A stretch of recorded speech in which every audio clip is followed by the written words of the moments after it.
Assalamualaikum warahmatullahi wabarakatuh. Selamat pagi teman-teman. Semoga semuanya dalam keadaan sehat dan tetap semangat.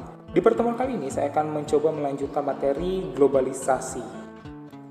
Dampak globalisasi terhadap komunitas lokal. Pertama, adanya urbanisasi. Merupakan proses perpindahan penduduk dari desa ke kota atau dari pekerjaan pertanian di desa ke pekerjaan industri di kota. Penyebab terjadinya urbanisasi. Pertama, daya tarik ekonomi. Di kota orang berharap untuk dapat dengan mudah mendapatkan sebuah pekerjaan. Yang kedua, daya tarik sosial. Kebanyakan orang pergi ke kota untuk merubah status sosial melalui berbagai macam cara seperti pendidikan ataupun pekerjaan. Ketiga, daya tarik pendidikan. Di kota tersedia berbagai fasilitas pendidikan sehingga menarik orang desa untuk menentukan ilmu ke kota. Kedua, kesenjangan sosial ekonomi.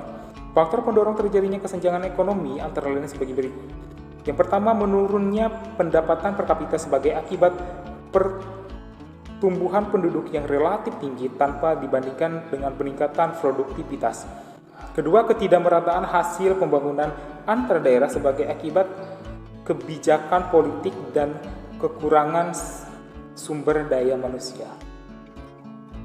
Rendahnya mobilitas sosial sebagai akibat sikap mental tradisional yang kurang mempunyai persaingan dan kurang usaha. Kemudian hancurnya industri kerajinan rakyat sebagai akibat dari monopoli para pengusaha bermodal besar.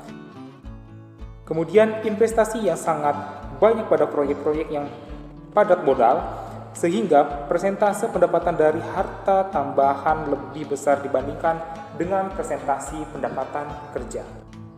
Ketiga, pencemaran lingkungan alam.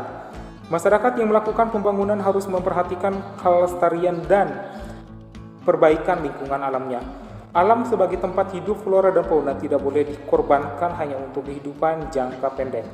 Dengan canggihnya teknologi globalisasi, manusia cenderung ingin menguasai alam. Dengan teknologi, manusia dapat mengeksploitasi alam dan tanpa menyadari dampak pencemaran lingkungan yang cukup besar. Contoh dari pencemaran antara lain. Pertama, pencemaran udara yang berasal dari asap mobil, asap pabrik, asap pembakaran minyak, dan asap pembakaran sampah. Kedua, pencemaran air berasal dari pembuangan limbah industri ke sungai, danau, laut, atau limbah berasal dari berbagai jenis pestisida dan pupuk yang digunakan para petani. Ketiga, pencemaran kimiawi berupa produk bahan-bahan sintetis yang digunakan sebagai bahan deterjen, pupuk, dan pestisida. Keempat, limbah padat berupa sampah buangan individu ataupun bisnis tertentu.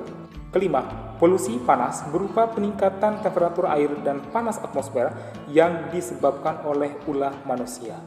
Kriminalitas.